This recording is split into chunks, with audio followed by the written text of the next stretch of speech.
16 त्याचं 1 ते 8 उसका 1 से लेकर 8 तक। मरकुस मार्क 16 अध्याय 16 वर्स 1 to 8 त्याचं 1 ते 8।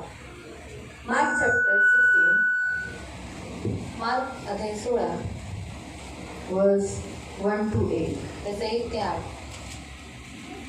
जब सप्ताह का दिन बीत गया तो मरियम मगदलीनी और याकूब की माता मरियम सलोमी ने सुगंधित वस्तुएं मोल ली कि आकर उस पे मरे। सप्ताह के पहले दिन बड़ी भोर जब सूरज निकल ही रहा था वे कब्र पर आई और आपस में कहती थी, हमारे लिए कब्र पर से द्वार पे से पत्थर कौन लुढ़काएगा। जब उन्होंने आंख उठा के देखा तो पत्थर लुढ़का हुआ था, वो बहुत ही बड़ा था। कब्र के भीतर जाकर उन्होंने एक जवान को श्वेत वस्त्र पहने हुए दाईं ओर बैठा देखा और बहुत चकित हुई।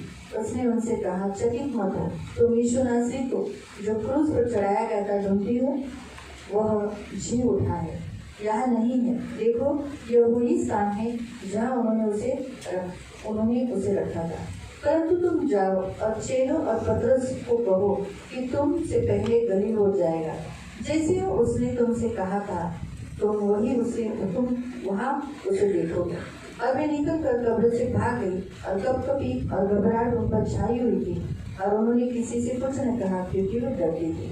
शब्दात संपल्यावर मरिया मगदलिया, याकोबाची आई मरिया आणि सलोमे यांनी बाहेर जाऊन येशूच्या शरीराला लावण्यासाठी सुगंधी मसाले विकत आणले।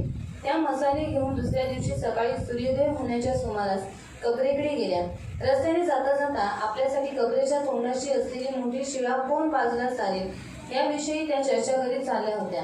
परंतु तिकडे गेल्यानंतर त्यांनी पाहिले तो ती अतिशय मोठी शिळा अगोदरच बाजूला लोटलेली आहे असे त्यांना दिसले। त्या आत गेल्या आणि पाहतात तो उजव्या बाजूला पांढरे शुभ्र वस्त्र परिधान केलेला एक तरुण तेथे बसला होता। त्या स्त्रिया भयचकित झाल्या, पण तो देवदूत म्हणाला, चकित होण्याचे काही कारण नाही। वधस्तंभावर ठेवलेल्या नासरेतकर येशूलाच तुम्ही शोधित आहात ना, तो येथे नाही, तो उठला आहे। ही पहा ती जागा, याच जागेवर त्याचे शरीर ठेवले होते। आता जा आणि ही बातमी त्याच्या शिष्यांना आणि खास पेत्रालाही सांगा, येशू तुमच्या पुढे गालिलात जात आहे।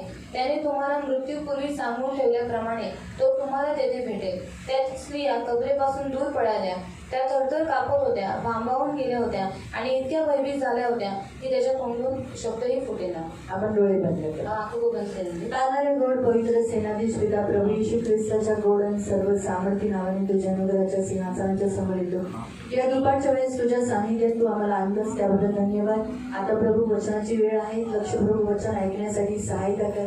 प्रभू पवित्र पिता, या सगळ्यांसाठी मी तुझ्याकडे मध्यस्थी करते, त्यांचे कान उघड, वचन लक्षपूर्वक ऐकण्यासाठी सहायता कर। या सगळ्यांना वचनाकडे मन लावण्यासाठी मदत कर।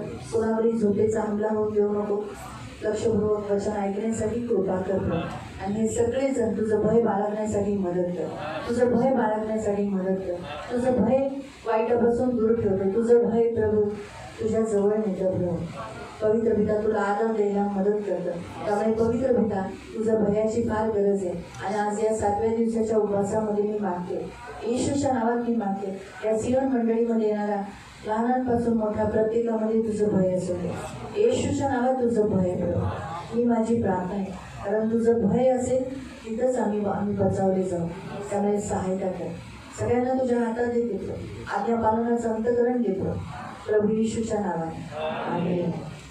Praise the Lord, praise the Lord, hallelujah, hallelujah. आपण पाहतो या स्त्रियांना प्रभु एक स्वर्गदूत दिसला है। और हम देखते हैं कि यहाँ जो स्त्रियां हैं उनको स्वर्गदूत दिखाई दे का स्त्रियांना हा दिसला? और क्यों स्त्रियों को ये दिखाई या दिया? स्त्रिया त्या कब्रकडे गेल्या होत्या। क्योंकि ये स्त्रियां उस कब्र के पास गई रविवार हा दिवस होता और रविवार ही वो दिन था। आणि रविवारच्या या दिवशी हे लोक सुगंधित जे त्याला मळण्यासाठी त्याला लावण्यासाठी ते घेऊन गेले होते। और इस रविवार के दिन पर सुगंधित तेल लगाने के लिए वो उसको लेकर गए आणि ते आपापसात बोलत चालले होते और वो आपस में बात करते हुए जा रहे थे। आमच्यासाठी हे एवढं मोठं कबरेवरची धोंड ठेवली ती कोण काढेल, और इतना बड़ा पत्थर जो कब्र के ऊपर रखा गया वो हमारे लिए कौन लुढ़काएगा? पण स्वर्गदूताने ती अगोदरच काढली होती। पर स्वर्गदूत ने वो पहले ही उसे सरका ती दिया था। कुणासाठी काढण्यात आली होती? और वो किसके लिए सरकाया गया था? स्त्रियांसाठी, स्त्रियों के लिए, येशूसाठी नाही। और यीशु के लिए नहीं। येशूसाठी तो दगड बाजूला काढण्यात आला और नव्हता, यीशु के लिए उस पत्थर को नहीं हटाया था। परंतु ज्या स्त्रियांनी त्याला दफन होताना पाहिलं पर होतं, जिन स्त्रियों ने उसको दफन होते हुए देखा था, जर तुम्ही 15:47 वाचाल और 15 का अगर 47 आपने पढ़ा, येशूला कबरेत ठेवले जात असताना येशूला कबरेमध्ये ठेवत असताना मरिया मगदलिया मरिया मगदलिया आणि योसेफाची आई मरिया योसेफाची आई मरिया लक्षपूर्वक पाहत होत्या। हे सगळे त्या स्त्रियांनी बघितलं होतं। और ये सब कुछ उन स्त्रियों ने देखा था। म्हणून स्त्रियांनी बघितलं होतं कुठे येशूला ठेवलं होतं और उन स्त्रियों ने देखा था कि कहाँ पर यीशु मसीह को रखा है आणि कुठं त्याला सुरक्षितपणे त्याला लपटून ठेवलं होतं और कहाँ पर उसको सुरक्षित आणि ढंग से लपेट कर तिथेच रखा था तिने स्वर्गदूताला पाहिलं और वहीं पर उसने स्वर्गदूत को देखा। म्हणून त्या स्त्रियांसाठी ती कबरेचा धोड बाजूला काढण्यात और आला उन स्त्रियों के लिए वो कब्र का जो पत्थर था वो हटाया गया। आणि त्या स्त्रियांनी पाहिलं की तिथे येशू नाहीये और स्त्रियों ने देखा कि वहाँ पर यीशु नहीं। म्हणून त्या स्वर्गदूताने सांगितलं की येशू जिवंत झाला। और इसलिए स्वर्गदूत ने कहा कि यीशु मसीह जीवित हो प्रिय, चुका ज्या है। येशूवर आपण विश्वास ठेवलाय तो जिवंत देव आहे। प्रियो, जिस यीशु के ऊपर हमने विश्वास रखा है वो जीवित हो चुका तो है। जेव्हा या पृथ्वीवर असताना और इस पृथ्वी पर वो रहते समय त्याने काय केलं? उसने क्या किया? त्याने मेलेल्या लोकांना जिवंत उसने केलं। मरे हुए लोगों को जीवित किया एक विधवेच्या मुलाला त्याने जिवंत और केलं। विधवा के एक बेटे को उसने जीवित किया तिला एकुलता एकच मुलगा होता और उसको एकलौता एक पुत्र था। आणि त्या मुलाला त्या कबरेला त्या अर्थीला हात लावून त्या मुलाला उचललं। और उस अर्थी को हाथ लगाकर उसने उस पुत्र को जीवित किया दुसरं याईच्या मुलीला त्याने जिवंत और केलं याई की बेटी को उसने जीवित किया आणि ती 12 वर्षाची होती और वो 12 साल की थी आणि ती पण त्याची पण एकुलती एक मुलगी होती और वो भी उसकी एकलौती बेटी थी आणि म्हणून तिलाही जिवंत केलं। और इसलिए उसको भी जीवित किया। आणि तिसरं लाजराला, और तीसरा लाजरस, तो पण घराचा एकुलता एक पुरुष होता। और वो भी घर का एकलौता एक पुरुष त्या था घराचा कुटुंबाचा मुलगा वंश म्हणून होता और घर का उस कुटुंब का एक वंश था। आणि त्यालाही येशू ख्रिस्ताने 4 दिवस झालं होतं ते कब्रमध्ये ठेवलेलं त्यालाही जिवंत और केलं। 4 दिन हो चुका था उसे कब्र में रखे हुए और यीशु मसीह ने उसको भी जीवित किया। येशू हा महान आहे, और यीशु ये तो महान देव आहे, वो परमेश्वर तो है, मेलेल्यांना उठवतो वो मरी हुओं को जीवित आणि करता त्याच्यात है एवढी शक्ती आहे की तो मृत्यूला हरवतो और उसमें इतनी शक्ति है कि वो मृत्यु को हरा आणि देता है मृत्यूची सत्ता त्याच्यावर नाही और मृत्यु का अधिकार उसके ऊपर नहीं है। हे त्याने प्रकट केलं तिसऱ्या दिवशी जिवंत और केलं। ये उसने प्रकट किया तीसरे दिन जीवित हो गया कारण तो म्हणाला क्योंकि वो उसने कहा योहान 11 मध्ये यूहन्ना अध्याय 11 में त्याचं 25 आणि 26 मध्ये उसका 25 और 26 जेव्हा त्याने लाजराला जिवंत केलं जब उसने लाजरस को जीवित त्याच्या किया अगोदरच तो म्हणाला और उसके पहले ही उसने कहा पुनरुत्थान आणि जीवन मी आहे। पुनरुत्थान और जीवन में ही हूँ। पुनरुत्थान पुनरुत्थान म्हणजे काय? मतलब क्या? पुनरुत्थान म्हणजे पुन्हा उठवणं, और पुनरुत्थान मतलब वापस जीवित होना मेलेल्यातून पुन्हा शरीरासकट उठवणं, और मरे हुए में से शरीर के साथ जी उठना आत्म्यात जिवंत होणं ते सगळेच होतात और आत्मा में जीवित होना वो सब लोग होते पण हैं। शरीरासकट पुन्हा उठणं त्याला म्हणतात पुनरुत्थान। और शरीर के साथ फिर से जी उठना उसका अर्थ है पुनरुत्थान। जे शरीर झोपलं गेलं आहे और जो शरीर को सुलाया गया है त्या शरीराला पुन्हा उभं करणं और उस शरीर को फिर से खड़ा करना त्याला म्हणतात उसे पुनरुत्थान। कहते हैं म्हणजे पुनरुत्थान। मृतकामधून पुन्हा जिवंत होणं, मतलब मरे हुए में से वापस जीवित होना पुन्हा जगणं। और वापस जीना। म्हणून येशू ख्रिस्ताने त्या विधवेच्या मुलाला जो मेला होता, झोपला होता, और इसीलिए यीशु मसीह ने उस विधवा के बेटे को जो मरा हुआ था वो सो गया था त्याचं शरीर मेलं होतं, और उसका शरीर मर चुका था प्राण निघून गेला होता, और प्राण निकल गया आत्मा था, निघून गेली, आत्मा निकल गया पण था। येशूने पुन्हा त्याला शरीरासकट जिवंत करून आईच्या हातात दिलं। पर यीशु मसीह ने वापस उसको जीवित कर अपने शरीर के साथ जीवित कर अपनी माँ के हाथ में उसे दे त्याची आई दिया। का रडत होती? उसकी माँ क्यों रो रही कारण थी? तो मेला, आता तो तिच्यापासून कायमचा वेगळा झाला। क्योंकि अभी वो मर गया, अभी उससे वो हमेशा के लिए दूर हो गया। लक्षात ठेवा, जेव्हा माणसाला मरण येतं ना तो कायमचा वेगळा होतो, और याद रखना जब लांब मनुष्य जातो, को मृत्यू आती है तब वो हमेशा के लिए दूर हो जाता है दूर जातो और दूर चला जाता है हमेशासाठी। हमेशा के लिए। आतापर्यंत तुम्ही पाहिले तुमच्या आजूबाजूला जी लोक मेली और अभी तक आपने देखा है कि आपके अड़ोस पड़ोस में जो लोग मर गए ते कायमची तुमच्यापासून लांब गेलेत, वर्ष झाली, और वो हमेशा के लिए आपसे दूर हो चुके हैं, सालों साल हो गए। बरोबर आहे? तुमच्या पण घरात कोण ना कोणतरी गेला असेल ना, और आपके भी घर में कोई ना कोई तो गया तो होगा पुन्हा ना। आला का? वो वापस आया क्या? तो गेला, वो गया वर्ष झाली। और सालों साल हो पण गए। तसंच आहे प्रियानो, मृत्यू माणसाला लांब करते, तो वैसे मृत्यू मनुष्य को दूर कर देती है पुन्हा जगायला देत नाही। और वापस जीने नहीं देती। देवाने मानवाची रचना यासाठी केली की माणूस जगावा, और परमेश्वर ने मनुष्य को इसलिए बनाया कि वो जिए दीर्घायुष्य जगावे और दीर्घायुष्य आणि जिए कधीच मरू नये। और वो कभी भी मरे तुम्ही नहीं। मुलांना जन्म देता, आप अपने बच्चों को जन्म देते हैं तुमची अशी इच्छा असते का की तो मरावा? और आपकी ऐसी इच्छा रहती है क्या कि वो मर जाए? खरं सांगा, सच बताओ। नाही। नहीं। मग जरी ते कितीही वाईट असले वो भले ही कितने भी बुरे हो तरी तुमची इच्छा काय असते, माझी मुलं जगावी. और फिर भी आपकी इच्छा कह रही थी कि आपके बच्चे मग जिए। तसंच देवाची मुलं आहेत आपण माणसं. तो वैसे ही हम परमेश्वर के बच्चे हैं, म्हणून मनुष्य। देवाची इच्छा नाही की आपण माणसं मरावी आणि लांब देवापासून लांब जावं. और इसलिए परमेश्वर की इच्छा नहीं कि हम मनुष्य मरे और परमेश्वर से बहुत दूर चले जाए। मृतकांचं जे स्थान आहे ज्याला आपण अधलोक आणि नरक म्हणतो तिथे देव नाही. और मरे हुओं की जो जगह है जहाँ जिसे हम अधलोक बोलते हैं, नरक बोलते हैं, वहाँ पर परमेश्वर नहीं तिथे है। देव नाहीये, वहाँ पर परमेश्वर तिथे नहीं है। देवाची उपस्थिती नाही. वहाँ परमेश्वर की उपस्थिति नहीं अशा है। ठिकाणी माझी माणसं जातात आहे, माझी मुलं जातात आहे. और ऐसी जगह पर मेरे बच्चे जा रहे हैं, त्याच्यामुळे देवाने त्याचा पुत्र पाठवला और इसलिए परमेश्वर ने अपना पुत्र भेजा। की ह्या मरणाची सत्ता कुणीतरी असावं जे तोडावं. और ये मृत्यू का अधिकार कोई तो हो जो उसे तोड़ दे। आणि म्हणून येशू ख्रिस्ताने या पृथ्वीवर पाठवलं. और इसलिए यीशु मसीह को इस पृथ्वी के ऊपर भेजा गया। येशूने जे मृतकांना जिवंत करून दाखवलं की जे मी बोलत आहे जे आता वाचते योहान 11:25. यूहन्ना 11:25. येशू तिला म्हणाला, मृतांना उठवणारा आणि त्यांना उठवणारा, मेलेल्यांना उठवणारा, त्यांना उभं करणारा, आणि त्यांना पुन्हा जीवन देणारा, पुन्हा त्यांना जगायला देणारा, पुन्हा त्यांनी जगावं. और वापस वो जिए। ते विधवेचा मुलगा जगला, और उस विधवा का बेटा जिया ना, ना, पुन्हा जगला ना आई बरोबर. और फिर से जिया ना अपनी माँ के लाजरस साथ। पुन्हा आपल्या बहिणींबरोबर जगू लागला. और लाजरस फिर से अपनी बहनों के साथ रहने लगा। याईरची मुलगी पुन्हा आपल्या वडिलांबरोबर राहू लागली. और याईर की बेटी फिर से अपने पिता के साथ रहने लगी। बरोबर आहे, सही बात है, जगले ना. जी ना बोलो। तसंच आहे, पुन्हा जगण्यासाठी पुन्हा जीवन देणारा केवळ मीच आहे, फक्त मीच आहे, फक्त प्रभू येशू आहे. और सिर्फ प्रभू येशू है। पुढे, जो कोणी माझवर विश्वास ठेवतो जो कोणी माझ्यावर विश्वास ठेवतो तो मरण पावलेला असला जरी तो मेला असेल तरी तो पुन्हा जगेल। तो पुन्हा जगेल, त्याचं पुनरुत्थान होईल, तो पुन्हा उठेल. म्हणून पुनरुत्थान गरजेचे आहे. और इसलिए पुनरुत्थान जरूरी जर है। येशू फक्त मेलेला राहिला असताना अगर यीशु मसीह से मरा हुआ रहता तर ना मग काही फायद्याचं नाही. या जगात खूप जण आले, खूप जण मेले, तो कुछ फायदा का नहीं, क्योंकि संसार में बहुत से लोग आए, बहुत से लोग गए, पण उठले नाही कोणी. पर कोई जी नहीं पण उठा। येशू ज्याच्यावर आपण विश्वास ठेवला तो मृतकातून उठला.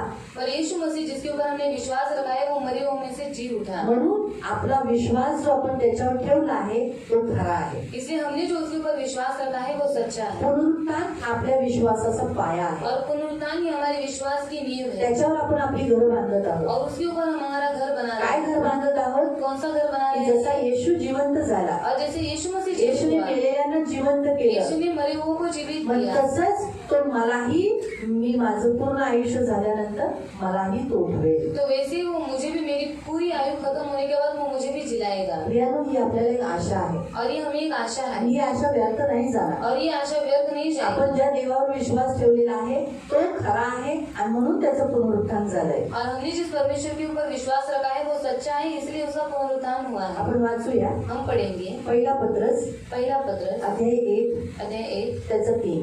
उसका 3। फर्स्ट पीटर पहला पत्र चॅप्टर 1 अध्याय 1 वर्स 3. उसका 3। आपला प्रभू येशू ख्रिस्ताचा देव आणि पिता याची आपल्या प्रभू येशूचा देव आणि आपला पिता याची आपण स्तुती करूया। आपण त्याची स्तुती करू का? त्याने आपल्या महान दयेने त्याने आपल्या महान दयेने येशू ख्रिस्ताला मेलेल्यांमधून पुन्हा उठवून येशू ख्रिस्ताला मेलेल्यातून पुन्हा उठवून आपल्याला अविनाशी आशेचे नवीन जीवन दिले आहे। आपल्याला एक आशा दिली नवीन जीवन जगण्याची, की मी सुद्धा एक अनंत काळाचं सार्वकालिक जीवन जगणार. लक्षात ठेवा. 3 पूर्ण झालं. आता वाचूया पहिला करंथीकरांचं पत्र पहिला करंथी की पत्री अध्याय 15. अध्याय 15 फर्स्ट करंथियन चॅप्टर 15 पहिला करंथी की पत्री अध्याय 15 त्याचं 47 से 49 तक. उसका 47 से लेकर 49 तक। पहिला मानव भूमीतून भौतिक प्राणी म्हणून आला, दुसरा मानव स्वर्गातून आला आणि येशू स्वर्गातून आला, तो खुद्द प्रभूच होता। तो स्वयं येशू आहे.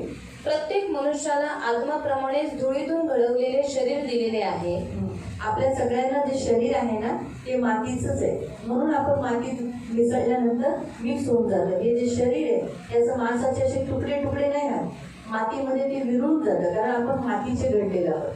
हमारा ये जो शरीर है ना वो मिट्टी से है, क्योंकि आदम मिट्टी से बनाया गया है. इसीलिए जब हमें दफन किया जाता है तो ऐसा मांस का गुच्छा ऐसा ही नहीं रहता है, तो क्या हो जाता है, मिट्टी में वो मिक्स हो जाता है. मिट्टी उसे क्या कर लेती है, अपने में समा लेती है. आणि माती काय करते, स्वतःमध्ये त्याला सामावून घेते. परंतु जे ख्रिस्ताचे होतात त्यांना ख्रिस्ताच्या शरीरासारखे स्वर्गीय शरीर मिळेल. हाँ, वैसे ही अगर हम मसीह में हैं तो हमें मसीह का जैसे स्वर्गीय शरीर है वैसे हमें स्वर्गीय शरीर मिलेगा. आणि आता ज्याप्रमाणे आपणांपैकी प्रत्येकाला आत्मासारखे शरीर आहे, हाँ, जैसे अभी हम शरीर में जी रहे ना आदम के समान, आणि आपण आत्मासारखं शरीर जगत आहोत ना, त्याप्रमाणेच एके दिवशी आपल्याला ख्रिस्ताच्या शरीरासारखे शरीर मिळेल. लेकिन एक दिन हमें मसीह के जैसा ऐसा शरीर, महिमामय शरीर मिलेगा. आणि एक दिवशी आपल्याला गौरवयुक्त शरीर आपल्याला ख्रिस्तासारखं भेटेल. पुढे 49 पर्यंत.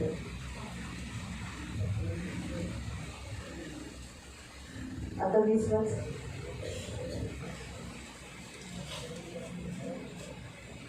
पण वस्तुस्थिती अशी आहे की ख्रिस्त मेलेल्यातून प्रत्यक्ष उठला आहे. हाँ, मसीह मरने में से जी उठा है. आणि जे कोट्यावधी लोक एके दिवशी पुन्हा जिवंत होणार आहे. हाँ, कोट्यावधी यानी उसमें हम भी है, एक दिन जिलाए जाएंगे. त्याचे तो प्रथम फळ आहे. उसका वो प्रथम फल है. आज तक इस पृथ्वी पर जितने इंसान ने जन्म लिया, आणि आजपर्यंत या पृथ्वीवरती जेवढ्या माणसांनी जन्म घेतला उन सबको मरना पड़ा है. त्या सर्वांना मरावं लागलं, कोई भी जिंदा नहीं हुआ. पण कोणीही जिवंत नाही ये झाला. बात सच है, एलिया जिंदा गया. आणि ही गोष्ट खरी आहे की एलिया जिवंतपणेच गेला. हाँ, उसको मरना नहीं पड़ा. आणि त्याला मरावं नाही उसे लागलं. कहते उठाए जा. आणि त्याला म्हणतात उचललं लेकिन जा. एक बार इंसान का जन्म हुआ तो उसे मरना निश्चित है. पण एकदा माणसाचा जन्म झाला तर त्याला मरण निश्चित आहे. मरण इंसान को नरक लेके जाता है. आणि मृत्यू माणसाला नरकात घेऊन जातो. मृत्यु ये इंसान को सजा दी गई है, आणि मृत्यू ही माणसाला शिक्षा दिलेली आहे परमेश्वर से दूर करती है. आणि देवापासून वेगळं करते. इसीलिए परमेश्वर ने क्या कहा यहाँ पर कि इस पृथ्वी पर जितने इंसान आए वो सभी आए और मर गए, लेकिन कोई जिंदा नहीं हुआ. आणि म्हणून देवाने इथे काय सांगितलं की या पृथ्वीवरती भरपूर माणसं आली, ती लोक त्यांचा जन्म झाला पण ती लोक मेली पण कोणी जिवंत नाही लेकिन झाले. यीशु ये प्रथम फल है, पण येशू ख्रिस्त हा प्रथम पहला है, प्रथम आहे. पहला है प्रथम आहे जो मृत्यु से तीसरे दिन जी उठा. जो मेलेल्यांमधून तिसऱ्या दिवशी जिवंत झाला. यीशु उसी दिन भी जिंदा हो सकता है. आणि येशू त्याच दिवशी पण जिवंत आप झाला लोगों असता. बहुत लोगों को ऐसा सवाल होगा 3 दिन के बाद क्यों जिंदा हुआ. आणि तुमच्यामध्ये खूप लोकांना असा प्रश्न पडला असेल की 3 दिवस का लागले त्याला उसी जिवंत दिन व्हायला. जिंदा हो जाता. आणि त्याच दिवशी जिवंत झाला परमेश्वर असता. को कोई बात कठिन नहीं. आणि देवाला काही गोष्ट कठीण नाही. जिस विधवा के बेटे को यीशु मसीह ने जिलाया, आणि ज्या विधवेच्या मुलाला येशू ख्रिस्ताने जिवंत वो केलं लड़का बहुत दिन पहले नहीं मरा था, आणि तो मुलगा खूप दिवसां अगोदर नव्हता मेला उसी दिन मरा था. आणि त्याच दिवशी तो मेला होता. दफन करने जा रहे थे, यीशु ने जिलाया. आणि दफनविधी करायला जात होते पण येशू ख्रिस्ताने याई की जिवंत लड़की केलं. भी जस्ट मर गई थी, आणि याईची जी कन्या होती ती पण फक्त जस्ट मिली होती. जस्ट मर गई थी. आणि जस्ट मिली क्योंकि होती. याई को बताने के लिए उसके कुछ लोग आए, मर गई तुम्हारी बेटी. कारण याईला सांगायला काही लोक आलेली की तुझी मुलगी आता मेलेली आहे. लेकिन यीशु ने कहा विश्वास रख. पण येशू म्हणाला तू विश्वास और ठेव. यीशु ने उस लड़की को उसी घड़ी चंगा किया, अरे मतलब जीवन दिया. आणि येशू ख्रिस्ताने त्याच वेळेला तिला जीवन दिलं. मैं बताती हूँ यीशु मसीह ने जो चिल्लाकर अपना प्राण त्याग दिया, आणि मी तुम्हाला सांगते की येशू ख्रिस्ताने ओरडून आपला प्राण त्यागला. उसी घड़ी मरने के बाद वो तुरंत जिंदा हो सकता था. आणि त्याच वेळेस तो मेल्याच्या नंतर तेव्हाच जिवंत झाला असता. प्रभु के पास उतना सामर्थ्य है आणि देवाकडे इतकं सामर्थ्य मृत्यू आहे को हराने के लिए, मृत्यूला हरवण्यासाठी, मृत्यू की नांगों को तोड़ने के लिए. मृत्यूच्या नांगांना तोडण्यासाठी. मृत्यू कभी भी यीशु को पकड़ नहीं सकता. आणि मृत्यू कधीही देवाला पकडू येशूला पकडू नाही इसीलिए तो शकत. वही अध्याय में 15वें अध्याय में पढ़ सकते हैं, हे मृत्यू तेरी पावर कहाँ है, तेरा डंक कहाँ है. आणि म्हणून 15व्या अध्यायामध्ये तुम्ही वाचू शकता हे मृत्यू तुझी ताकद आणि तुझा डंक कुठे मृत्यू आहे. को बड़ा अधिकार था, बहुत गौरवी थी, बहुत मेरे पास बहुत पावर है, मैं सब इंसान को खा लेती हूँ. आणि मृत्यूला खूप पावर होती, तिला खूप अभिमान होता की मी सर्व माणसांना मारून खाऊन टाकले. लेकिन क्या वो यीशु को पकड़ पाई, पण काय ती येशू ख्रिस्ताला पकडू यीशु शकली के ऊपर अथॉरिटी कर पाई. आणि येशूवरती अधिकार गाजवू शकली नहीं. लेकिन नाही. यीशु मसीह तीसरे दिन इसलिए जिलाए गए क्योंकि 2 दिन तक वो क्या कर रहे थे, उस 3 दिन भीतर अधोलोक में जो नोहा के काल के जो लोग थे उनको प्रचार कर रहे हैं। आणि येशू ख्रिस्त तिसऱ्या दिवशी यासाठी जिवंत झाला कारण ते अधोलोकामध्ये नोहाच्या काळामध्ये जी लोक होती त्यांना प्रचार करत होते। प्रियो, यीशु मसीह आत्माओं को बचाने के लिए आए हैं। आणि प्रियांनो, येशू ख्रिस्त आत्म्यांना वाचवायला आले आहे ये यीशु का मुख्य उद्देश्य है। आणि हा येशूचा मुख्य उद्देश आहे। इसीलिए जो आत्माएं पीड़ित है और तड़प रही है, अधोलोक में तड़प रही है, नोहा के काल के लोग, आणि म्हणून जे आत्मे अधोलोकामध्ये तडफडत आहेत नोहाच्या काळातली लोक, उन आत्माओं को गॉस्पेल देने के लिए, सुसमाचार देने के लिए वो अधोलोक उतरे। आणि त्या आत्मानं सुवार्थ देण्यासाठी तो अधोलोकामध्ये उतरला। अधोलोक ये शिक्षा हमारी है। आणि अधोलोक ही शिक्षा आपली आहे। मरने के बाद हम नरक जाना ये निश्चित है, सही बात है। आणि मेल्याच्या नंतर आपण नरकात जाणे हे निश्चित आहे। लेकिन यीशु मसीह ने अधोलोक की पीड़ाएं ऑलरेडी टॉर्चर के समय पे सह ली थी। पण येशू ख्रिस्ताने पहिलेच अधोलोकाच्या ज्या पीडा होत्या त्या मृत्यूच्या वेळेला सहन केल्या होत्या। हाँ प्रियो, अधोलोक में जाने के बाद हाथ पैर बांधे जाते हैं। आणि अधोलोकात गेल्याच्या नंतर हात पाय बांधले जातात। यीशु के हाथ पैर क्रूस पर बांधे गए आणि येशू ख्रिस्ताचे हात पाय वधस्तंभावर बांधले गेले इसलिए उसको होते। अधोलोक में ये शिक्षा सहने की कोई जरूरत म्हणून नहीं। त्याला अधोलोकात ही शिक्षा उचलण्याची काही गरज नाही। इसीलिए यीशु मसीह अधोलोक में चल रहे, म्हणून येशू ख्रिस्त अधोलोकामध्ये चालत फिरत होते हाथ हिलाकर गॉस्पेल दे रहे थे, देखो मैं ही परमेश्वर का पुत्र हूँ। आणि हात हलवून ते लोकांना सुवार्थ सांगत होते की बघा मीच देवाचा पुत्र आहे। मालूम हुआ, माहिती ऐसे है। यीशु के हाथ पैर अधोलोक में नहीं बांधे म्हणून थे। येशूचे हात पाय अधोलोकात नव्हते बांधले गेले। यीशु बाइबल में लिखा है कि जो मेमना पापों की क्षमा के लिए बहाया जाएगा, काटा जाएगा, वो मेमने का मांस भूज कर खाने के लिए कहा है। आणि बायबल मध्ये लिहिलेलं आहे जो कोकरू पाप क्षमेसाठी कापण्यात येईल त्याला भाजून खायला सांगितलंय। एक्सोडस 12 में पढ़ सकते हैं। निर्गमन 12 मध्ये तुम्ही वाचू यीशु शकता। मसीह 9 बजे से लेकर 3 बजे तक पूरी धूप दोपहर में वो क्या हो गया, पूरी गर्मी पूरी उसके ऊपर आ गई थी और वो भुना गया। आणि येशू ख्रिस्त 9 वाजल्यापासून 3 वाजेपर्यंत पूर्ण गर्मीमध्ये भाजून गेले होते। है ना? मांस बिस्तवावर भाजून खा, कच्च आणि उकडून खायचं नाही असं निर्गमन मध्ये लिहिलेलं आहे। और कच्चा और खोला कर नहीं खाना है ऐसा निर्गमन बनाया गया है। ख्रिस्त 9 ते 3 पर्यंत 6 तासामध्ये फडफडून निघाला, भाजून निघाला। और यीशु मसीह 9 बजे से लेकर 3 बजे तक पूरा भूज निघला। नरकात काय आहे, आग आहे। और नरक में क्या है, आग है। सेम ती आगीसारखीच ती ऊन होतं ते येशू ख्रिस्ताला अगदी होरपळून टाकत होतं। और आग की जैसे वो गर्मी थी जो घाम जो होता और जो पसीना था तो पूर्ण त्याच्या जखमेवरून जाऊन त्याला अगदी आगीसारखं। तुम्हाला माहितीये, जेव्हा जखम झाली त्याच्यावर तुम्ही मीठ चोळा, और अगर आपको जख्म हुई तो उसके ऊपर आप नमक चलो, काय होतं, क्या होता है, जळल्यासारखं आग लागते। और जलने की जैसे फिर आपको आग लगती है। ती जी यातना त्याने क्रूसावर घेतली और वो जो यातना उसने कलवरी क्रूस पर म्हणून उठाई, त्याला नरकाची यातना सहन करण्याची काहीही गरज नव्हती, म्हणून त्याला नरकाची आग लागत नव्हती। और इसीलिए उसको नरक की यातनाओं को सहने की कोई जरूरत नहीं थी, इसलिए उसको नरक की आग नहीं लग रही थी। ख्रिस्ताने जो वधस्तंभावर जे दुःख सहन केलं ते एवढं भयानक आहे, ते सेम भयानक आहे अधोलोक। और मसीह ने जो कलवरी क्रूस पर दुख उठाया वो बहुत भयानक है और वैसे ही सेम दुख है नरक में। म्हणून ज्यांनी ख्रिस्ताच्या बलिदानाला अगर व्यर्थ ठरवलं, विश्वास नाही ठेवला, किंमत नाही केली, तर त्यालाही त्याच त्रास जो येशू ख्रिस्ताने वधस्तंभावर सहन केला, यातना सहन केल्या, नरकातही त्याच व्यक्तींना यातना सहन करायला लागते। अब जर आपल्याला वाचायचंय नरकाच्या यातनेपासून, और अगर हमें नरक की यातनाओं से बचना है तर ख्रिस्ताला पकडून ठेवणं गरजेचं, तो मसीह को पकड़ कर रखना त्याच्या जरूरी है। बलिदानाला आदर देणं, किंमत करणं गरजेचं। और उसके बलिदान को आदर देना, उसकी कीमत करना जरूरी है। लक्षात ठेवा, मृत्यू आणि अधोलोक तो ताकेतच असतो, कधी कुणाला पकडावं। और मृत्यू और अधोलोक ताक में रहता है कब किसको वो पकड़ ले। म्हणून जे चर्च मध्ये येतात त्यांच्यावरच अधोलोकाचं कार्य चालत नाही, प्रभाव होत नाही। और जो चर्च में आते हैं उनके ऊपर ही अधोलोक के फाटक प्रबल नहीं होते हैं। यीशु म्हणाला, यीशु ने कहा मैं तुझ पर ऐसी कलीसिया बनाऊंगा कि अधोलोक के फाटक उस पर प्रबल नहीं हो। आणि मी तुझ्यावरती अशी एक मंडळी स्थापन करेन ज्याच्यावरती अधोलोकाचे फाटक कधी आप प्रभाव चर्च नाही। आते हो, तुम्ही चर्च मध्ये येता, अधोलोक आपको खींचेगा नहीं। मैं अधोलोक तुम्हाला खींचणार नाही। लेकिन अगर आप चर्च नहीं आते हो, पण जर तुम्ही चर्च मध्ये नाही येत, अधोलोक आपके नजदीक आएगा। अधोलोक में जाने के लिए पहले मृत्यू आहे। आणि अधोलोक तुमच्या जवळ येईल आणि अधोलोकात जाण्यासाठी सर्वात पहिले मृत्यू तुमच्या आप जवळ आहे. चर्च आते हो, आपको जीवन मिलता है, मृत्यु दूर रहती है। आणि तुम्ही चर्च मध्ये येता, तुम्हाला जीवन भेटतं, मृत्यू ये तुमच्यापासून लांब राहते. आत्मिक बातें दिखाई नहीं देती। आणि आत्मिक गोष्टी आपल्याला दिसत बाइबल में नाही. लिखा है आत्मिक व्यक्ति आत्मिक रीति से चलता है, आत्मिक रीति से सोचता है। आणि बायबल मध्ये लिहिलेलं आहे आत्मिक व्यक्ती आत्म्यानुसार चालतो आणि आत्मिक विचार त्याचे असतात. शारीरिक व्यक्ति शारीरिक दृष्टिकोण से चलता है। आणि शारीरिक व्यक्ती शारीरिक दृष्टिकोनाने चालतो. और सोचता है हो एक दिन नहीं गए तो उसमें क्या, आणि तो विचार करतो हो काय झालं, एक दिवस नाही एक ही दिन काय नहीं झालं? गया ना चर्च में, एकच दिवस नाही गेलो ना और चर्च. हर हफ्ते तो जाता हूँ ना। प्रत्येक रविवार तो जातो ना. लेकिन जो आत्मिक होता है पण जे आत्मिक असतात वो क्या सोचता है, आणि ते काय विचार अरे करतात, मेरा एक दिन का आशीष जाएगा, आणि माझा एक दिवसाचा आशीर्वाद मैं जाईल मौत को नजदीक ले रहा हूँ, आणि मी मृत्यूला जवळ करत आहे उनसे दूर जा रहा हूँ। आणि देवापासून मी दूर नहीं, जात नहीं, आहे. नहीं। नाही नाही.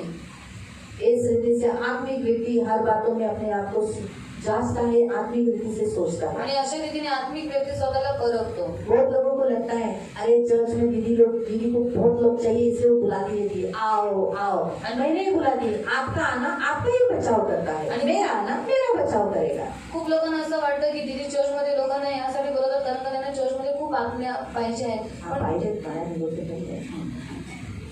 पण तुम्हाला तुमचा आत्मा वाचवणं हे तुमचं कर्तव्य आहे. हाँ कारण आप आओगे कारण तुम्ही याल अधोलोक के फाटक प्रबल नहीं होएगा, आणि अधोलोकाचे फाटक तुमच्यावर प्रबळ होणार अधोलोक आपको पकड़ेगा नहीं, आणि अधोलोक तुम्हाला पकडणार मृत्यु निकट नाही. नहीं आएगी। मृत्यू जवळ अगर येणार आप नाही. चर्च नहीं आए पण जर तुम्ही चर्च तो मध्ये मौत नाही आलात, नजदीक जरूर आएगी। तर मृत्यू नक्की जवळ येईल. इसीलिए चर्च में आना आपका ही फायदा है। म्हणून चर्च मध्ये येणं तुमचाच फायदा आहे. इसीलिए प्रियो यीशु मसीह उसी दिन जिलाए जा सकते म्हणून हैं। येशू ख्रिस्त त्याच दिवशी जिवंत होऊ शकला लेकिन यीशु असता. का मुख्य उद्देश्य था आत्माओं को बचाना। पण येशूचा मुख्य उद्देश होता आत्म्याचा और वाचन. रही बात जैसे उसने पृथ्वी पर जो जिंदा लोग हैं उन लोगों की आत्माओं को बचाया, आणि राहिली गोष्ट जी पृथ्वीवरती जी जिवंत लोक आहेत त्या आत्म्यानं त्यांनी वाचवलं. वैसे ही तसं जो अधोलोक में पड़े हैं नोहा के काल के लोग जिन्हें सुसमाचार नहीं मिला, आणि जे अधोलोकात पडलेले आहेत नोहाच्या काळातील लोक ज्यांना सुवार्थ नाही भेटली उन लोगों को सुसमाचार देने का काम भी यीशु मसीह ने किया। आणि त्या लोकांना सुवार्थ देण्याचं काम पण येशू ख्रिस्ताने पढ़ेंगे उस केलं. वचन को हम पढ़ेंगे, पहला पत्रस 3:18। पहिला पेत्र अध्याय 3:18. फर्स्ट पीटर पहिला पेत्र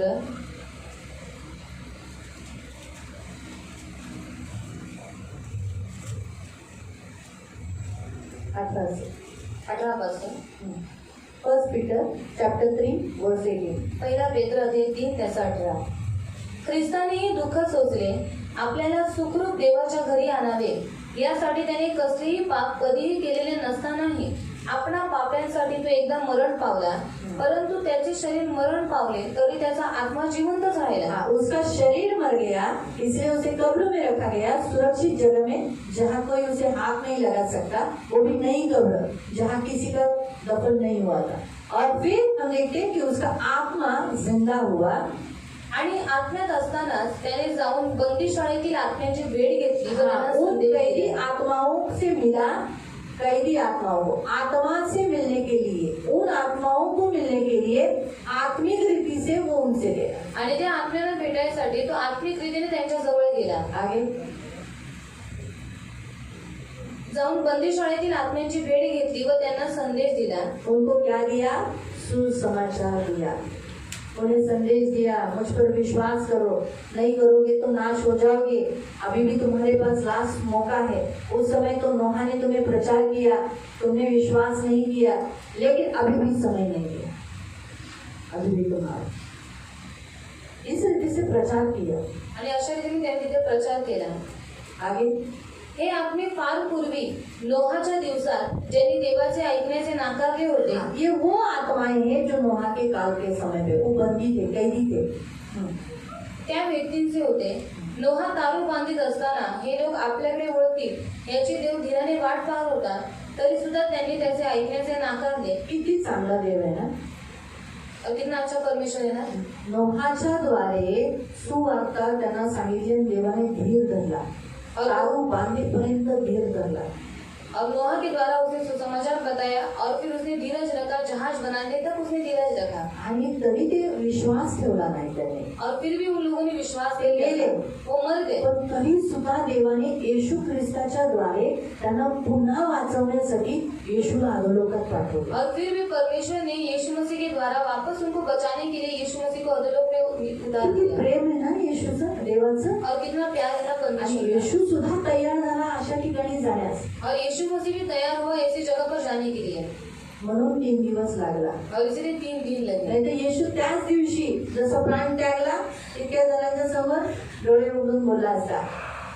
और नहीं तो उसी दिन यीशु मसीह जब उसने अपना प्राण त्याग दिया, उसी समय अपने आंखों त्याच को वेळेला. खोल सकता था, उसी समय. आता हे सगळं निघलं असतं. और हाथों में जो कुछ कीड़े ठोके गए थे, सगळे सब घाबरून निकल जाते. पळून गेले असते. और सब लोग डर के मारे चले जाते पळून गेले असते. और भाग जाते हैं भूत भूत भूत भूत म्हणून. और भूत भूत बोलकर. ऑलरेडी सगळे पळूनच गेलेले. और पहिले भूकंपात एवढं झाल्यानंतर भूकंप पण झाला, त्याच्यात कोण राहिलं होतं? कोणच राहिलं. तो सुभेदार थोडे पण सैनिक होते, पण स्त्रिया होत्या. जॉन होता, यूहन्ना होता. त्या स्त्रिया इतक्या फेथफुल होत्या ना, येशूच्या कब्रपर्यंत त्या गेल्या.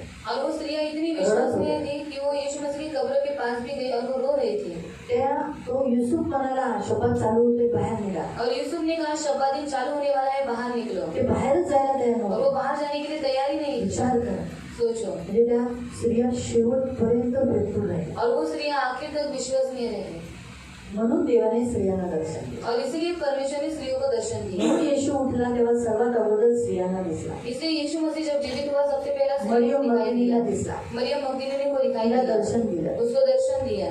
म्हणून आहे अजून ते वचन वाचू 4:6. 4:6 पहिला पत्रस अध्याय 4 त्याचं 6. पहिला पत्रस अध्याय 4 उसका 6. जे मृत आहेत त्यांना सुवार्ता का सांगण्यात आली? हा, जे मृत आहेत त्या जे नोहाच्या काळातली जी लोक मेली ते त्यांना सुवार्ता का सांगण्यात आली? नोह के काल के जो लोग मर चुके थे उनको सुसमाचार क्यों बताया गया? का ते? क्यों बताया ते गया? पहिलं देवाचं प्रेम आहे त्यांचं. क्योंकि परमेश्वर उनसे प्यार करता है इसलिए.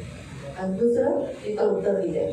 दुसरा वहां पर उत्तर दिया है, अशासाठी की देहामध्ये त्यांना इतर कोणाही प्रमाणे शिक्षा झाली असली तरी त्यांनी आत्म्यामध्ये देवाबरोबर सदैव जिवंत राहावे.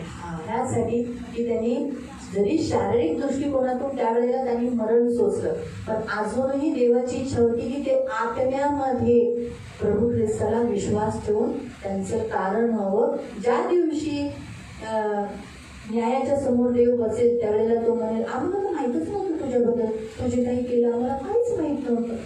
और जिस समय न्याय का समय आएगा तब वो लोग कहेंगे कि हमें तो तेरे बारे में मालूम ही नहीं था. म्हणून देवाने त्यांना आत्म्यांचं कारण केलं.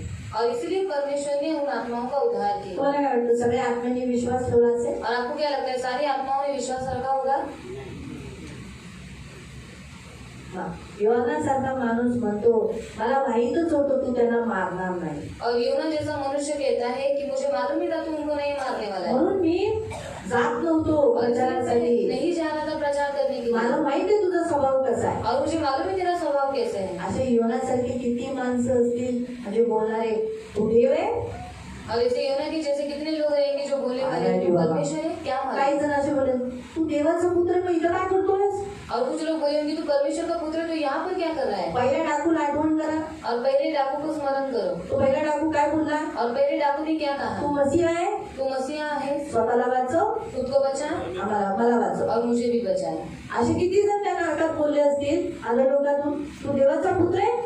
और कितने लोग नरक में अधोलोक में बोले होंगे तू परमेश्वर का पुत्र है. आम्हाला पहिले बाहेर काढ. तो पहले हम यहाँ से बाहर मग निकालें आम्ही विश्वास ठेवू. और फिर हम लोग विश्वास करेंगे.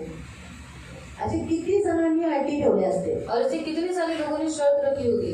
लक्षात ठेवा की ते एवढ्या आता कोणी देवाने किती छान कृपा केली लोकात सुद्धा, तर किती लोकांनी तारण घेतलं पाहिजे ना. और कितनी बड़ा अनुग्रह परमेश्वर ने उनके ऊपर किया, तो बहुत से लोगों ने उद्धार पाना चाहिए ना. परंतु त्याच्यातही माणसाचा जो स्वभाव आहे ना तो त्याच्यात प्रकट झाला असेल. और उसमें भी जो मनुष्य का स्वभाव है वो प्रकट हुआ होगा. नेहमी लक्षात ठेवा. और ये हमेशा याद काही लोकांनी खरंच विश्वास ठेवला और असेल. कुछ लोगों ने सचमुच विश्वास रखा होगा. त्याच्यातही बोलला असेल हो प्रभु तुझ्या काळात तू येशील का आमची आठवण ठेव. और उसमें भी कुछ लोगों ने बोला होगा कि प्रभु जब तेरा काल आएगा तो हमें स्मरण रखना. म्हणून सांगायचा उद्देश येशू त्याच दिवशी जिवंत होऊ शकतो. और बताने शकला का असता.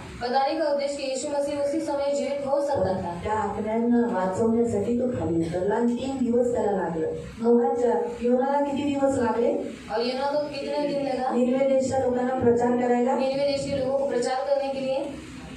मग तसंच अधोलोकातील ते नोहाच्या काळातील माणसांना प्रचार करण्यासाठी येशूला 3 दिवस लागले. तो वैसे ही अधोलोक में जो नोहा के काल के जो लोग थे उन लोगों को सुसमाचार बताने के लिए यीशु मसीह को 3 दिन लगे. येशू मृतकांमधून उठला और तो येशू दिवस रविवार आहे. यीशु मसीह मरे हुए में से जी उठा वो रविवार का दिन. तो रविवार दिवस आहे. वो रविवार का दिन. म्हणून लक्षात ठेवा, जर मृतकांमधून उठायचं आहे और याद रखो अगर आपको भी मरे हुए में से जी उठना है तर तुम्हाला रविवारी आलंच तो पाहिजे. आपको रविवार को आना ही चाहिए. म्हणून रविवार हा दिवस आपल्याला पुनरुत्थानाची आशा देते. और रविवार ये दिन हमें पुनरुत्थान की आशा देता है. लक्षात ठेवा, याद रखना. येशूला कोणी जिवंत केलं? और यीशु को किसने जीवित किया? पवित्र आत्म्याने. पवित्र आत्मा ने. मी पुन्हा सांगते, मैं फिर से बताती हूँ. येशूला जिवंत केलं. और यीशु को जीवित रोमन्स किया. 8 रोमियो की पत्री अध्याय 8. रोमन्स 8 रोमियो की पत्री अध्याय 8 या.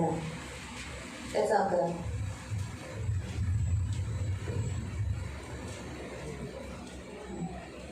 आणि ज्याने येशूला मेलेल्यातून उठवले त्या देवाचा आत्मा तुम्हामध्ये वास करीत असेल. हा, ज्याला देवाने ज्या आत्म्याने येशू ख्रिस्ताला उठवले तो आत्मा तुमच्यामध्ये आहे. तर तुमच्यामध्ये राहत असणाऱ्या त्याच पवित्र आत्म्याच्या द्वारे त्याच पवित्र आत्म्याच्या द्वारे तो तुमची मर्त्य शरीरे तुम्ही तुमची मेलेली शरीरे तुम्ही मेल्यानंतर पुन्हा जिवंत करेल. पुन्हा तुम्हाला जिवंत करेल. आपको फिर से जिलाने वाला परमेश्वर का आत्मा है. आणि तुम्हाला पुन्हा जिवंत करणारा देवाचा आत्मा आहे. तो परमेश्वर का आत्मा जानता है. उसने अगर जिस कलीसिया को बनाया उस कलीसिया में आने वाले व्यक्तियों को जानना जरूरी है. आणि देवाचा आत्मा त्यांनी जी मंडळी बनवली त्या मंडळीमध्ये येणाऱ्या प्रत्येक व्यक्तीला त्याने जाणणं गरजेचं आहे. कलीसिया पवित्र आत्मा ने बनाया. आणि मंडळी देवाच्या आत्म्याने पवित्र आत्म्याने बनवली. बाइबल उसने दिया. बायबल पवित्र आत्म्याने दिले. मैं फिर से बताती हूँ, पुन्हा सांगते. पवित्र आत्मा ने कलीसिया बनाई. आणि पवित्र आत्म्याने मंडळी बनवली. पवित्र आत्मा ने बाइबल दिया. पवित्र आत्म्याने बायबल दिलं. इसलिए अगर आप म्हणून जर चर्च नहीं आते, चर्च मध्ये नाही बाइबल नहीं पढ़ते, बायबल नाही वाचत तो क्या आपको उठाएगा? तर मग तो तुम्हाला उचलेल का? फिर से जिंदा करेगा? पुन्हा जिवंत करेल का? इसीलिए पवित्र आत्मा को शोकित मत करो, यीशु मसीह कहते हैं. म्हणून पवित्र आत्म्याला शोकित करू नका असं येशू ख्रिस्त म्हणतो. म्हणून आपल्याला पण उठवणारा परमेश्वराचा आत्मा आहे. और हमें भी जिलाने वाला परमेश्वर का आत्मा है. म्हणून प्रियानो, आपला देव नक्की उठवतो. और इसलिए प्रिय हमारा परमेश्वर हमें जरूर जी उठाएगा. मरणाची सत्ता येशू ख्रिस्तावर नाही. और मृत्यू का अधिकार येशू के ऊपर सर्वात नहीं है. मेन पहिली गोष्ट, आपण येशूला आजच्या पुनरुत्थानाच्या दिवशी देवाला खूप धन्यवाद दिला पाहिजे. और इस पुनरुत्थान के दिन पर हम परमेश्वर को बहुत धन्यवाद देना कारण चाहिए. या येशूच्या पुनरुत्थानामुळे और यीशु मसीह के पुनरुत्थान के कारण पहिली गोष्ट, आपल्यावर मरण नाही. और पहली बात हमारे ऊपर मृत्यू नहीं. आणि दुसरं मरणही नाही. और दूसरी मृत्यू भी नहीं. पहिलं मरणही नाही पहली मृत्यु भी नहीं है. आणि दुसरं मरणही नाही. और दूसरी मृत्यु भी म्हणजे नहीं है. मरणाची सत्ताच नाही. और मृत्यू का अधिकार ही हा नहीं. सर्वात मोठा फायदा आहे पुनरुत्थानाचा. और ये सबसे बड़ा फायदा है मी पुनरुत्थान. पुन्हा सांगते, फिर से बताती हूँ. जर येशू मेलाच राहिला असता तर मरणाची सत्ता आपल्यावर असती. अगर यीशु मसीह मरा ही रहता तो फिर मृत्यु का अधिकार हमारे ऊपर होता. परंतु येशू जिवंत झाला. पर यीशु मसीह जी उठा. म्हणून सर्वात मोठा फायदा हा आहे की आपल्याला मरण नाही. कारण आपलं मरण कुणी घेतलंय? और इसीलिए सबसे बड़ा फायदा ये है कि हमारे ऊपर मृत्यु नहीं, क्योंकि हमारी मृत्यु किसने उठाई है? येशू मेला यीशु मरा. आणि मग आपण मरणार. तो हम मरेंगे. मग आपण कसे जाणार? तो हम कैसे जाएंगे? झोपणार. सोकर. झोपेत जाणार. और सोकर जाएंगे. दुसरं मरण और दूसरी जे भयानक आहे, जो भयानक है, माहित आहे ना? मालूम है ना? रेव्हलेशन मध्ये आहे. और प्रकाशित वाक्य में है मूर्तिपूजा करणारे, भेकड, जादूटोणा करणारे, व्यभिचारी करणारे, डरफोक लोक त्या आगीच्या सरोवरामध्ये जातील. और मूर्ति पूजा करने वाले भेकड़ लोग और जादू टोना करने वाले व्यभिचार करने वाले और डरपोक लोग. म्हणून आपल्याला ते लोक त्याच्यात जाणार, दुसरी मृत्यू होईल. और वो लोग दूसरी मृत्यु में जाने वाले. म्हणून प्रियानो, आज आपल्याला मरणाचा अनुभव नाही. और आज हमें मरण का अनुभव, मृत्यु का अनुभव, मरणाच्या अनुभवातून आपण जाणार. हम मृत्यु के अनुभव से हम लोग नहीं जाएंगे. म्हणून पुनरुत्थान फार गरजेचं आहे. और इसलिए पुनरुत्थान बहुत जरूरी है. आपला 2 जन्म और हमारा 2 जन्म, पण एकही मरण नाही. पर एक भी मृत्यु नहीं. लोकांचा 1 जन्म, और लोगों का एक ही जन्म है, पण त्यांना 2 मरण. पर उनको 2 मृत्यु है. शरीराने मरणार शरीर के साथ मरेंगे आणि दुसरं त्यांना जे आगीचं सरोवर दुसरं मरण म्हणण्यात आले ते जाणार. और दूसरा जो आग की चीज जिसे दूसरी मृत्यु बोला गया है उसमें भी वो लोग म्हणून जाएंगे. येशूचं पुनरुत्थान फार फायदा आहे. और इसलिए यीशु मसीह का पुनरुत्थान बहुत फायदेशीर है. Hallelujah, hallelujah. हालेलुया. हालेलुया. म्हणून येशू जिवंत आहे. इसलिए यीशु मसीह जीवित येशू है. जिवंत आहे यीशु मसीह जीवित आणि है तो आजही आहे. और वो आज भी है. आणि तो आपल्याला त्याच्यामध्ये जिवंत राहण्यासाठी और हमें उसमें जीवित रहने के लिए त्याचं त्याने देह दिला. उसने अपना देह दिया. त्या देहात आपण भाग घेतो तेव्हा आपण जिवंत राहतो. और उस देह में जब हम लोग भाग लेते तब हम जीवित रहते हैं. त्याचं रक्त पितो म्हणून आपल्यात प्राण आहे, आपण जिवंत आहे. आपलं ते येशू ख्रिस्ताचं पवित्र रक्त आपल्यामध्ये व्हायला लागतं. और उसका लहू पीने के बाद यीशु मसीह का पवित्र लहू हमारे अंदर बहने लगता है. म्हणून अजूनपर्यंत किती वर्ष झाली तुम्ही येशू ते? इसलिए आज तक आपको कितने साल हुए यीशु मसीह में आकर? 11 वर्षापासून तू जिवंत आहे. और लहू घेणं सोडून दे. और लहू पीना छोड़ दे. थोड्या दिवसातच मागे हटशील, और थोड़े दिनों के बाद पीछे हट जाएगा मरशील. और फिर मर कारण जाएगा. रक्त क्योंकि लहू नाही, चालत नाही, फिरत नाही, अगर लहू घूम नहीं रहा है जिवंत नाही और जीवित नहीं है तर मरण आहे.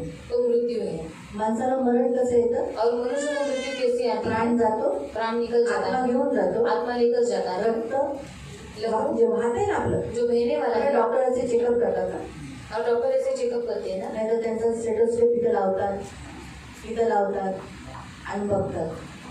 ते काय बघतात? वो क्या देखते हैं? ते रक्ताचे जे प्रवाह होतात ना, और जो पल्स ज्याला म्हणतात, ते वाहतात ना, ते असे मारतात. टुक, टुक, टुक, टुक. मग हे लोक मोजतात, आतल्या आत मोजतात. और ये अंदर ही अंदर गिनते हैं. एक असे मोजतात थोड्या वेळापर्यंत. 70 ओके, नॉर्मल आहे. आणि 70 तो नॉर्मल आहे. 70 पाहिजे ना. काय ते वाहन बंद होतं. और ये बहना बंद हो ते जाता असं है. असं उडतं ना, वाहन ते बंद होऊन जातं. और ये बहना जो होता है वो बंद हो जाता है. येशूचं रक्त आपण पितोय ना सतत, म्हणून येशूचं रक्त वाहणारं रक्त आहे. और यीशु का लहू हम बारंबार पी रहे हैं, इसलिए वो बहने वाला लहू है. तो वाहत राहते सारखं. वो बहता रहता है अंदर म्हणून आपण बार-बार. येशूकडे येतो. और इसलिए हम यीशु के पास आ रहे हैं जिवंत आहे. और हम जीवित हैं. किती जण मागे हटले ना, और कितने लोग जो पीछे हट गए ना ते मेले. वो मर चुके हैं. आणि आपण जिवंत आहे ना, और हम जीवित है ना कारण येशू जिवंत आहे. क्योंकि यीशु मसीह जीवित. येशूचं देह, येशूचं रक्त आपल्याला जिवंत यीशु ठेवतं. मसीह का देह और उसका लहू हमें जीवित रखता है. म्हणून प्रियानो, आपल्याला ख्रिस्ताच्या देहात आणि रक्तात सहभागिता ठेवायची. और इसलिए हमें उसके देह में उसके लहू में सहभागिता करना है. येशूचं शरीर मेलं का? और यीशु का शरीर मरा गया, येशूचं रक्त, यीशु का लहू, मग आज आपण तेच पित आहोत. तो आज हम वही पी रहे हैं. म्हणून आपण भाग घेताना म्हणायचं, प्रभू इसलिए हम भाग लेते समय बोला है, प्रभु जसं तुझं शरीर मेलं नाही, माझंही शरीर कधी मरून जाऊ नको. और जैसे तेरा शरीर मरा नहीं वैसे मेरा भी शरीर कभी मरने जसं नहीं. तुझं रक्त जिवंत रक्त आहे, और जैसे तेरा लहू जीवित लहू है मलाही जिवंत और ठेव. मुझे भी जीवित रख शेवटपर्यंत तुझ्या राज्यात. और आखिर तक तेरे राज्य हे में. आज प्रभू भोजनात भाग घेताना तुम्हाला बोलायचं. और ये आज प्रभु भोजन में भाग लेते समय आपको बोलना है. म्हणून प्रियानो, आपला येशू जिवंत आहे. और इसीलिए प्रियो हमारा यीशु मसीह जीवित है. Hallelujah, hallelujah. Hallelujah, hallelujah. आणि आपण प्रार्थना करू. आओ हम प्रार्थना आपण करें. सगळेजण उभे राहणार हम सब खड़े हो आणि जाएंगे. आपल्या दोन्ही हात देवाकडे उभा अपने राहणार दोनों हाथों को हम परमेश्वर आणि को उठाएंगे परमेश्वराला धन्यवाद देणार. और प्रभु यीशु मसीह को धन्यवाद त्याने देंगे तुमची तुमची तुमची मृत्यू ही शिक्षा त्याने स्वतःवर वाहिली. कि उसने आपकी जो मृत्यू की जो शिक्षा है वो उसने अपने ऊपर उठा ली. म्हणून देवाला धन्यवाद द्या. इसे परमेश्वर को तो धन्यवाद दें. जिवंत झाला आहे, वो जीवित हुआ है म्हणून मरणाची सत्ता आज तुमच्यावरून निघून गेली और आहे. इसलिए मृत्यू का अधिकार आपके ऊपर से चला गया. म्हणून देवाला धन्यवाद द्या. और इसलिए परमेश्वर को देवाला धन्यवाद. यासाठी धन्यवाद द्या परमेश्वर यीशु को इसलिए धन्यवाद दो त्याचं पुनरुत्थानामुळे क्योंकि उसके पुनरुत्थान के द्वारा तुम्ही सदा जिवंत राहणार. और हमेशा के लिए आप जीवित कारण रहेंगे येशू उठला, क्योंकि यीशु मसीह त्याचं उठा, पुनरुत्थान झालं, उसका पुनरुत्थान हुआ म्हणून आपण मरणारच नाही, आपण जिवंतच राहणार. तो हम मरेंगे ही नहीं, हम सदा के लिए जीवित आणि रहेंगे. त्याचं जिवंतपणा आज आपल्यामध्ये जिवंतपणा आणतो. और उसका जीवितपन हमारे अंदर जीवन लाता है. तो जीवन जिवंत आहे वो जीवित है, म्हणून आपण जिवंत. इसलिए हम जीवित आणि हैं आपण कधी मरणाला पाहणार. और इसलिए हम कभी भी मृत्यू को नहीं देवाला देगा. धन्यवाद. इसलिए प्रभु को देवाला धन्यवाद म्हणा, प्रभू धन्यवाद. और प्रभु को माझी धन्यवाद शिक्षा व्हायला म्हणून धन्यवाद. और मेरी शिक्षा उठाने के लिए हो धन्यवाद. प्रभू, तू मरणाला हरवलंस. आप प्रभु तुमने मृत्यू को मरणाच्या हरा नांगी तोडून दिया, टाकल्या. मृत्यू की नांगों को तोड़ दिया, त्याचा दंड तू काढून टाकला. उसका दंड तुमने निकाल त्याला दिया, हरवलंस. उसको हरा दिया. आज मृत्यूची सत्ता माझ्यावर नाही. और आज मृत्यू का अधिकार मुझ पर आज नहीं है. मृत्यूची शिक्षा माझ्यावर नाही. आज मृत्यू की शिक्षा मुझ पर नहीं है. माझ्यावर तुझं जीवन आहे. और मुझ पर तेरे जीवन है. हो प्रभू, सार्वकालिक जीवन आहे. हाँ प्रभु, अनंत काल का जीवन है. पवित्र पवित्र करुणामय प्रेमी पिता यीशु के नाम से प्रभु हम आपके सामने आते हैं. हम आपको धन्यवाद देते हैं. हम आपको कोटि कोटि धन्यवाद देते हैं पिता कि आपने अपना बेटा हमारे लिए दिया प्रभु. और सिर्फ हमारे लिए नहीं परंतु पवित्र पिता हम सब एक एक इंसानों के लिए तुम्हें दिया प्रभु, जो इस पृथ्वी पर जन्म लेते हैं और जन्म लिए थे प्रभु और जन्म लिए हुए थे. मैं धन्यवाद देती हूँ पिता, यीशु मसीह हमारे लिए मारे गए, गाड़े गए, तीसरे दिन जी उठकर स्वर्ग गए और वापस आने वाले हैं. ये विश्वास जो हमने यीशु मसीह पर रखा है वो सच्चा है. हमारा यीशु जिंदा है. आज सारे संसार में प्रभु इस पुनरुत्थान दिन को मनाया जा रहा है. हम धन्यवाद देते हैं. जैसे यीशु जलाया गया, हम मसीह में जलाए जाते हैं. हम कभी मृत्यु नहीं देखेंगे, हम मृत्यु का स्वाद कभी नहीं देखेंगे, न कभी हम चखेंगे, न कभी हम मृत्यु के पास आएंगे. धन्यवाद देते हैं. धन्यवाद राजा होता. आप पर विश्वास करने वाले सदा जीवित रहेंगे. धन्यवाद देते हैं. ये आशीष आपने हमें दिया, इसलिए धन्यवाद. धन्यवाद प्रभु. हम आपको कोटि कोटि धन्यवाद देते हैं. मैं आपके पवित्र भवन में आए सभी लोगों को आशीष देता हूं. इन सब का पुनरुत्थान करना, लेकिन नरक में और आग के झील में जाने के लिए नहीं, क्योंकि उनका भी पुनरुत्थान होता है. रेवलेशन चैप्टर 22 में हमने देखा है कि उन लोगों का भी पुनरुत्थान होगा सजा पाने के लिए, लेकिन हमारा पुनरुत्थान सजा पाने के लिए नहीं. जहाँ आप हो यीशु मसीह वहाँ रहेंगे. धन्यवाद देते हैं. इन सब का पुनरुत्थान होगा. ये कभी मरेंगे नहीं, ये कभी मृत्यु का स्वाद नहीं चखेंगे, ये कभी मृत्यु को नहीं देखेंगे. इनकी रक्षा करें इन्होंने, क्योंकि आप पर विश्वास किया. धन्यवाद देते हैं. इन सबको यीशु के नाम से कवर कर. धन्यवाद देते हैं. आपके लहू तले लाती करुणा दया मांगती हूँ, छेदा हुआ हाथ मांगती हूँ, आपकी आशीष मांगती हूँ. शबा दिन की सारी आशीषें देना, धन मान सम्मान से दीर्घायु से तृप्त रखना, सदा आनंदित रहने के लिए सहायता करना, इनके मनोरथों को पूरा करना प्रभु, इनके कौटुंबिक जीवन में शांति देना. आज प्रभु भजन में भाग लेते समय प्रभु भजन यानी आपका देह आपका लहू पीते समय इनका जैसे आपका शरीर जीवित है और आपका लहू जीवित है, वैसे हम सबका शरीर और प्रभु लहू जीवित रहने के लिए मदद करें. हमारी प्रार्थना करो. हमारे सारे मरे हुए काम जो अंदर है, मरे हुए भाग, उसे तू जिंदा कर यीशु के नाम से. हर एक के भाग में जिधर ये मरे हुए काम कर रहे हैं उसमें जिंदा होने के लिए मरी हुई क्रियाओं को नाश कर और इन्हें जिला दे. इन्हें जिला दे, इन्हें जिला दे प्रभु. ये मेरी प्रार्थना. धन्यवाद देते आपका लहू लगा यीशु के नाम से.